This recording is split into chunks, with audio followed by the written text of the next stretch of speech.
Hello, storytellers. Welcome back to Storytelling Tarot. This is Jeida K Story, back with another pick a card reading. I am so excited to be with y'all as always. And if you couldn't tell, we have a little bit of a different setup. I am in enjoying a staycation, much needed and much deserved, if I might say so myself. Um, but I'm really excited because I wanted to spend some time with all of you. So I'm really excited about this pick a card today. So, what are we looking at? Today, we are looking at what type of ancestor will you be? Now, a little bit of a disclaimer. Yes, I know. As long as you have breath in your body, uh, we are always growing and shifting and changing. So, this reading is just for entertainment purposes. This is just something I thought would be really fun to think about, when we have moved on to the by and by. What might our descendants be calling on us for? What might we be like in the ancestral realm? And so, if that sounds interesting to you, then I'm just going to ask you to do as I always say, close your eyes, take a deep breath, and pick a pile. So we have chapter 1, chapter 2, and chapter 3. And you can choose your adventure. Are you chapter 1? Are you feeling called to chapter 2 or chapter 3? And as always, I'm going to ask if you love these types of readings and you would like to stay in tune and in the know, then I definitely encourage you to like this video, subscribe, comment down below to give me some engagement. Let me know how you're liking these readings. And without further ado, we're going to get started with chapter number 1. Okay, my chapter ones, here we are with your reading. What type of ancestor will you be? Oh, we have Iasun, the mother of change. We have the five of baskets, the four of baskets. We have strength and we have caution. Ooh, okay. So let's talk about this mother of change. This is the energy of Oya, the Orisha. And what I love about this card is it speaks about the type of change that's a little bit chaotic. And it reminds me a lot of the Tower card because the Tower comes only when there's something in our life that just should not be there anymore. There's something that we're relying on, usually over relying on, that just does not serve us well. And so usually when the tower comes, that spirit saying, this thing that you love or this thing that you are putting all of your support in, it's actually going to give. It's going to give under pressure. It's not strong enough for you. And so you as an ancestor, you would be someone who would come in when your descendants need some type of change in their lives.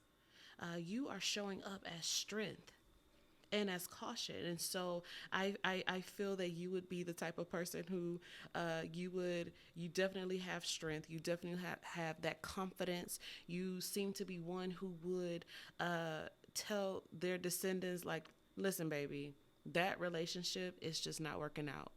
Listen, baby, that job, they are taking advantage of you. You deserve better. And so you are showing up as strength, but also you feel like even though you are showing up as the mother of change, I believe that you would be the type of ancestor who would also, like, not get involved right away. Like even with the tower is the 16th card in the major arcana. So it's kind of like toward the end of the fool's journey. And so the mother, in other words, the tower doesn't start off like we're just going to burn it all down and start from the beginning. Like, the tower comes when things have not been addressed over time.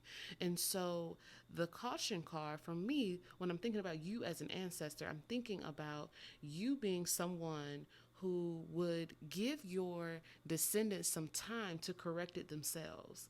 You would give your descendants some time to kind of see the signs and be able to like heighten their own intuition. And so I feel like you would be the one who might come visit them in their dreamscape and, say, all right, baby, that you see the signs, right? Like you will be the ones like showing the flags on the play. You'll be the one who, in other words, you as the mother of change, you're not going to wait until it's dire. You're going to help your babies way before it gets into till it's dangerous. You're not going to come in and just wipe everything out, you know, on a whim. You'll be someone who has given a lot of grace, signs, sent a lot of, maybe will be the type to send other people to give your baby a message, but you are definitely the type of ancestor who is not afraid to shake things up when it's time to. And then for the tarot cards, we have the Five of Cups and the Four of Cups. We have the Five of Cups and the Four of Cups. And so what I love about both of these cards together, and I even appreciate them showing up in the order that they showed up. So the Five of Cups speaks to us about loss. It speaks to us about the transitions of seasons and our need to grieve, our need to really hold the difficult emotions that come up with loss. It's okay to mourn. And so I feel that you, as the mother of change, you are someone who would be present to your descendants with them as they're going through difficult times, because as things shift and change, it can feel very lonely. It can feel very isolating. And so you do not seem like the type of, I do not think that you would be the type of ancestor who would just be like, kicking stuff over and then on your way. No, you would also come in and like rock your baby and, smooth their hair and love on them to remind them like, yes, like this had to change, but I want you to always know that there is love for you. I want you to know that you had to leave that job because it wasn't good for you. It wasn't good for your health. It was taking you away from your purpose and not taking you toward your purpose. I had to, some things had to shift in that relationship. I wanted you to see the signs so you could make the decision for yourself, so that you can see that there are actually beautiful soul connections that are available. And so you are coming through strongly as that type of ancestor. And what I love about the Four of Cups is, yes, this speaks about dissatisfaction. So I appreciate the fact that your descendants would likely be in a state of feeling like stuck, feeling uninspired, feeling like, something has to change. So, this my child, my grandchild, my descendant feels like life should be more than this. And so because they feel that way, I want to surprise them, because with the Four of Cups, there's also that element of surprise. It's the universe, the ancestral realm, the spirits giving a gift, giving that Ace of Cups to the person in the card. And so I feel like that would be you, that you are someone who would hold your descendants even in the midst of change and transition. You would not be afraid. You would stand in your strength to actually kick the things over that need to be kicked over. And you would offer an alternative. You would remind your descendants of what all they actually have available to them if they would move with the winds of change. And so that's very beautiful. Let me just see. Let's see now what might be the situations in your descendants' life why they may call on you, like when they would go to the altar. What might they call your name for specifically? Let's see. Get a couple cards here to see. Why might they call on you specifically? Ooh. The Wheel of Fortune in reverse. The Four of Swords. Let's get one more. And Death reversed. Yeah. And bottom of the deck is the King of Wands. The King of Wands. And so, like, this for me feels like your view of your descendants. You see them as powerful, you see them as creative, you see them as able to do and be whoever they want to be creatively, standing in their power, right? And so, why would they call on you? They would, I'm sorry that making all that noise. They would call on you because we have the Wheel of Fortune in reverse. Sorry if you can't see that. We have the Four of Swords in death reverse. So already, like, what's coming up, they will call on you because they need some peace. When they need some peace in their lives, when they need a break, when they need to just relax because life is just whipping them back and forward. You have the Wheel of Fortune and death, both reversed, on either side of rest and peace. And so they are they're needing that refuge. They're asking for it, even if it's just like, I just need a break. This is too much for me. I feel like you as an ancestor would come in and provide that. It might be in an unorthodox way, but that's when I feel like they will be calling on you when they're feeling stressed out and they really need to just have a clearer picture, especially with the Wheel of Fortune in reverse, which sometimes speaks about like things happening that are not.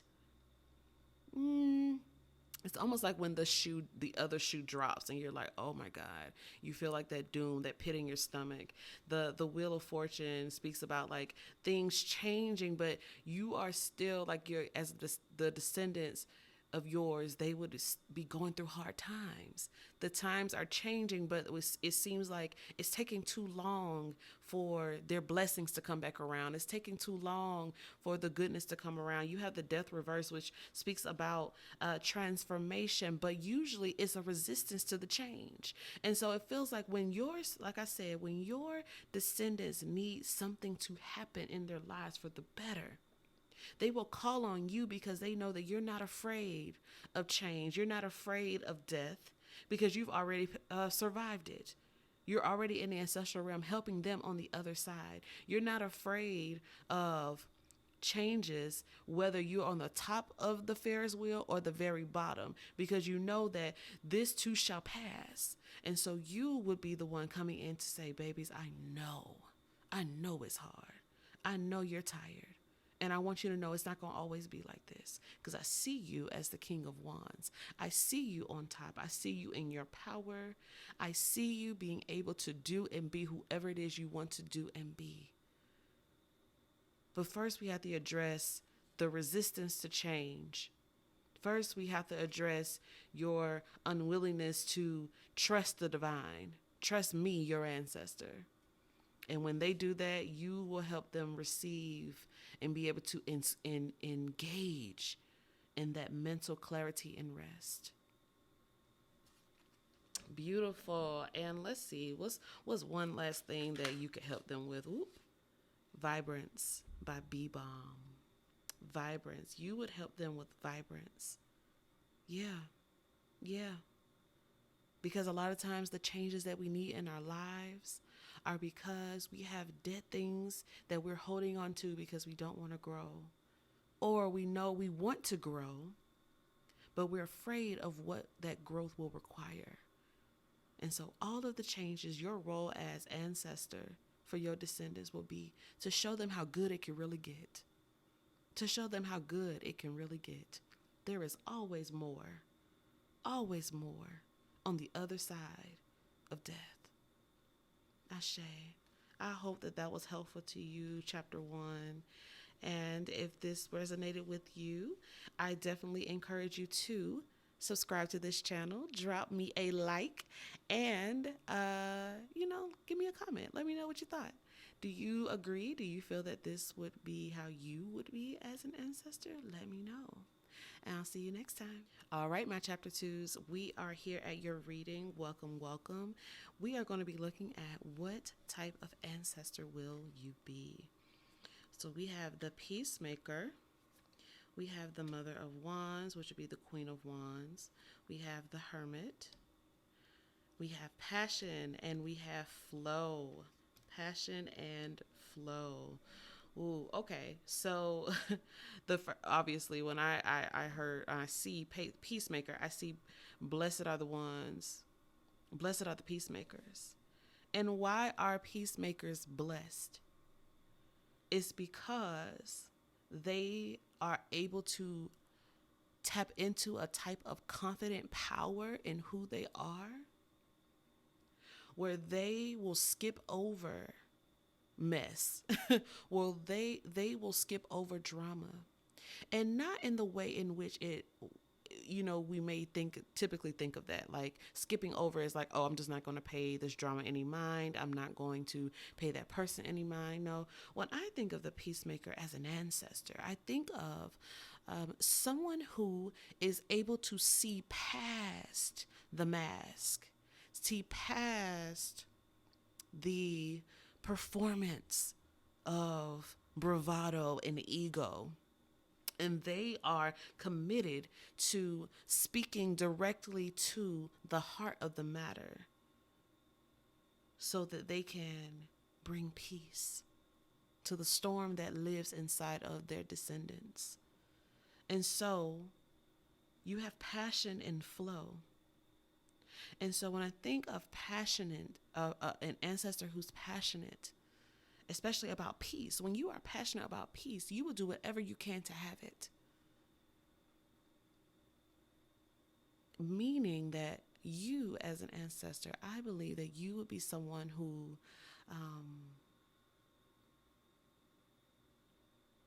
would confront difficult things. I feel that you would be an ancestor who would confront conflict head on.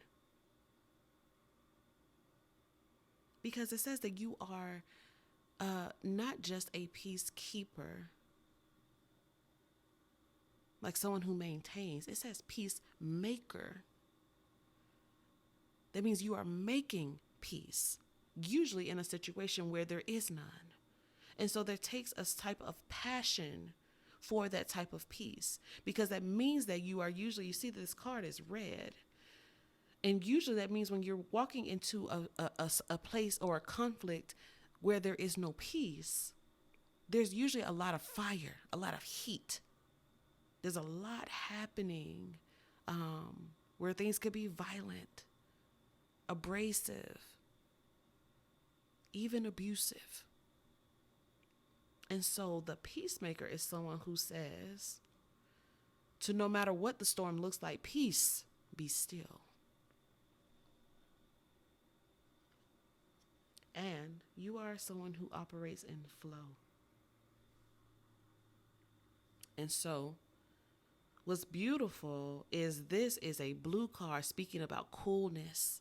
There's even like these ripples here that look like water waves. And so what I love about someone who makes peace is that they are one part passion,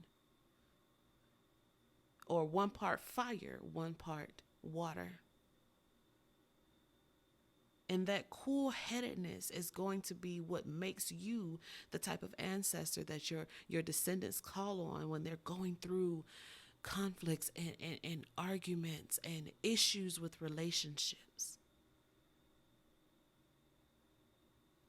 And so the cards here, you have some more fire energy. We have the Queen of Wands and we have the Hermit.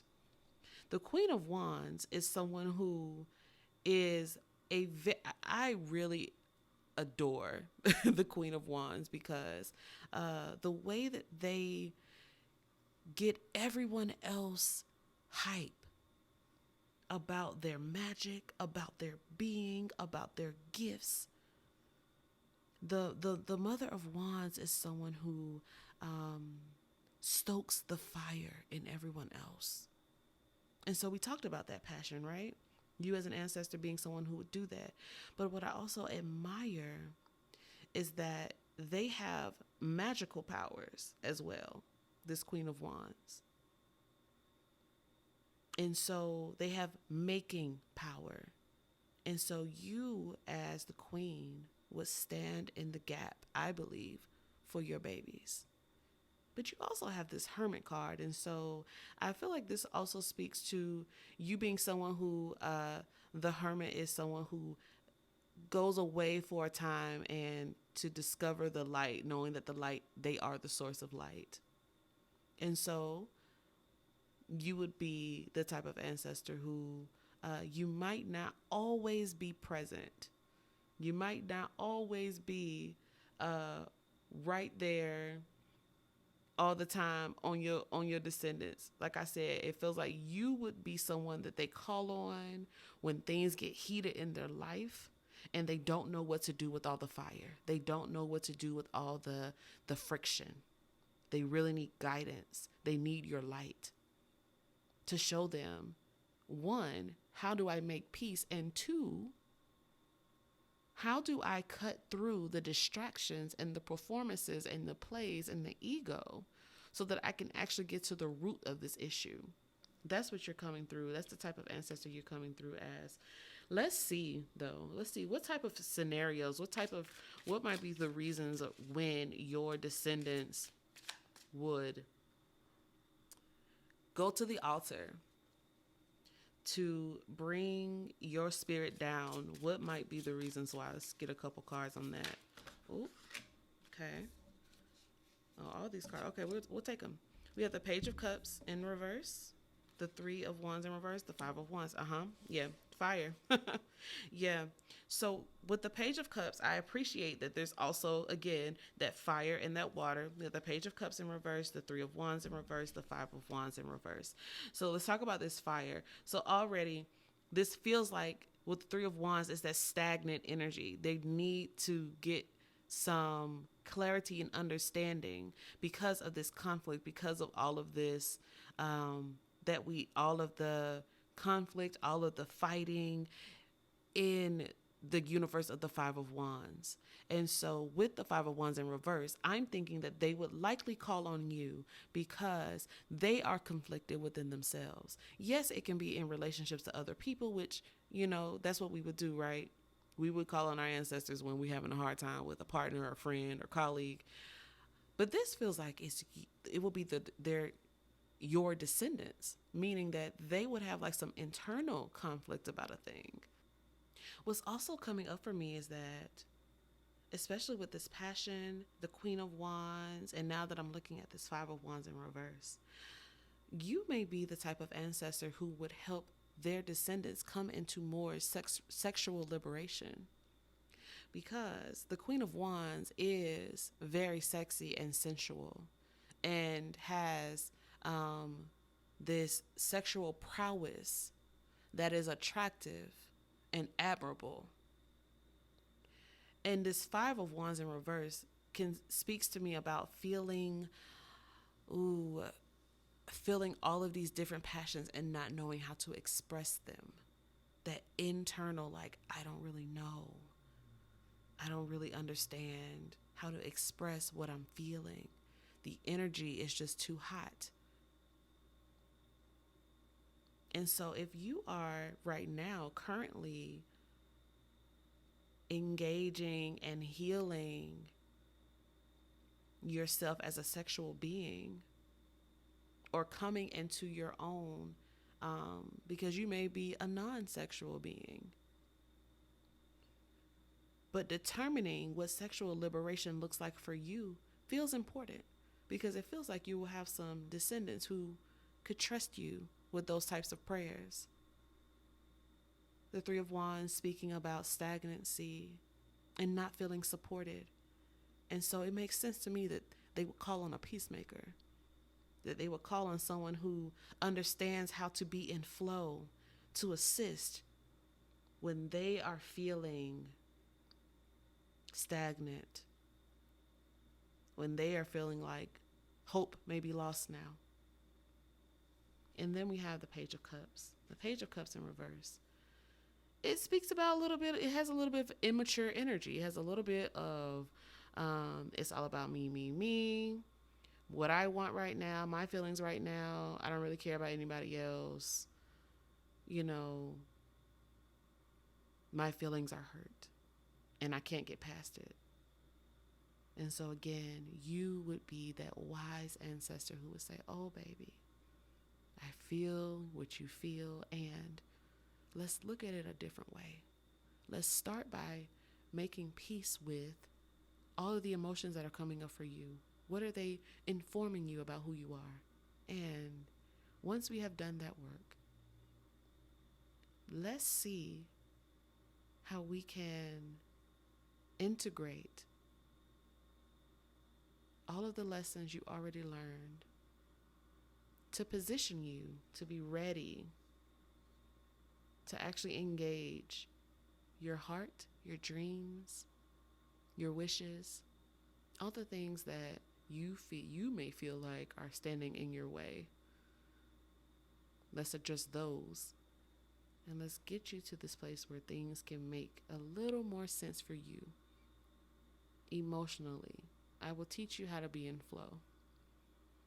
I will teach you how to hold your passion. As the Queen of Wands, I will teach you how to stoke the fire again. Just trust me. I will show you how to locate your own light. Ashe, that's such a beautiful reading. I hope that was resonating with you. And if this does, I feel that you are probably a very great friend who sees the bigger picture. And if this did resonate with you, I hope that you will subscribe to the channel for more readings, that you'll smash the like button and drop me a comment. Let me know. All right, chapter 2. I'll see y'all next time. All right, my chapter 3s. Welcome to your reading. What type of ancestor will you be? Let's get into it.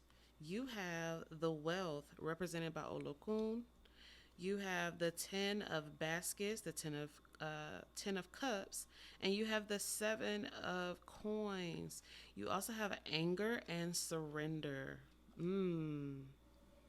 Okay. So with this Olokun card here, speaking about wealth, what's beautiful about this card is that it is speaking about, yes, having material wealth, but it also speaks about that wealth coming from your spirits in the spirit world, meaning that there's so much that you can do to try to climb to the top of the corporate ladder or to gain a certain status so that you can have enough, or not just enough, but abundance, because this is an abundance card. But it also specifically speaks about how you must rely on your spirits and the spirit world to give you the blessings that don't run out. And so this to me feels like when your descendants call on you, they're going to be calling on you because of money matters and stability. They're going to come to you when it comes to dealing with family things. You have the card of anger and surrender. And so it feels like you will be the type of ancestor who, if your descendants are not getting what they deserve, if they're being looked over and overlooked, you're going to be the one who shows up like, no, not mine. Not mine. There's also this card of surrender. And so it feels like you would be the type of ancestor who would be very nearby as you are helping your descendants release their own ideas of how to become wealthy, of what wealth really is all about what happiness is and what it actually looks like in this world, how you can actually imagine something different altogether. I apologize about that, storytellers. My camera malfunctioned, but we are back. And now let's look into the tarot cards for my chapter 3. So we have the 10 of cups and we have the 7 of coins. And so what this says to me about you as an ancestor, one, family matters. Family matters. And I also think that this is going to, that the 10 of cups speaks about that emotional fulfillment. It speaks about like your cup running over and your cup being full of like good times, good relationships, laughter. Um, you feel good in your relationships and you feel like, ah, yes, this is joy. And so you also showing up as the seven of pentacles or coins speaks about patience. It speaks about, continuing to do whatever is necessary to ensure that emotional fulfillment. And so I feel like that will be a part of what you are teaching your descendants when it comes to wealth, when it comes to legacy building, when it comes to money and business, being entrepreneur, even if they work for someone else. I feel like you would be someone who is making sure that they know, okay, the key to life is not tied up in how you make money. The key to life is who you're doing life with. That is key. And being patient and being someone who usually, when I think of someone who is patient, when I think of patience, I think of someone who you can trust. Why are patient people trustworthy? Because they will not change course because the gratification is not immediate. They will not put something down just because the fruit is not right in front of them. So what this tells me about you as an ancestor is that you don't give up.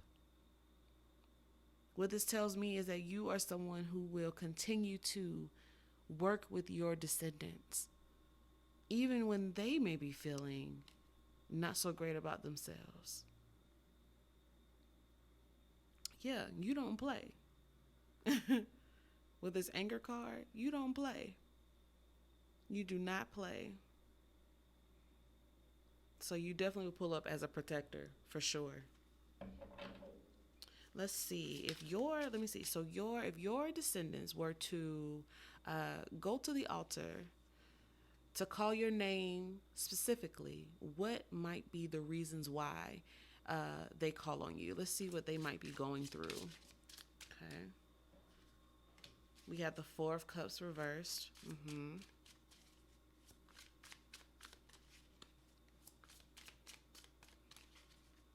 What might they be calling you for? We have the Eight of Wands and, okay, that's way too many cards, but this one's catching my eye. The Ten of Swords. Yeah. So like I said, with this wealth card, speaking about like, yes, you will have blessings. Yes, you will have goodness and sweetness and abundance in your life. And I need you to know that the spirit world, the spiritual wealth, is just as or even more important than that. And so why might your descendants call on you when things are getting real busy and real hectic with this Eight of Wands? When things are feeling like they may be feeling the pressure to forget who they are because they're chasing a dollar. When they are with this Ten of Swords, when they are maybe overthinking or overdoing to prove themselves. And you as a sweet ancestor is just like, no, this message of surrender is like, you don't have to perform. You don't have to do those things. You can actually cool down. Olokun is the Orisha, the deity that's in the deep. And with this Four of Cups, speaking about you could have descendants who are not content, but they are expectant. The Four of Cups in reverse speaks about that expectancy of like, oh, the universe has something for me. And so I could see them when they're getting in that state coming to you to see what you have for them. Let me see. What else? What's one other thing? What else? They will come to you for consciousness. Consciousness. To be able to see things clearly. To be alert. To be sharp. And to not be so busy looking at what other people have going on, what other people are doing. but to see their value in who they are, in their relationships, and to trust the pace that honors their capacity. All right, my chapter threes. I hope that was helpful to you. I hope that was that was really fun for me. So I hope that that was really cool for you to kind of hear a different type of reading. If you resonated with it, or if you like it, press that like button. Give me a thumbs up, and also subscribe so you can get more readings like this. Until next time, I will see you, my loves.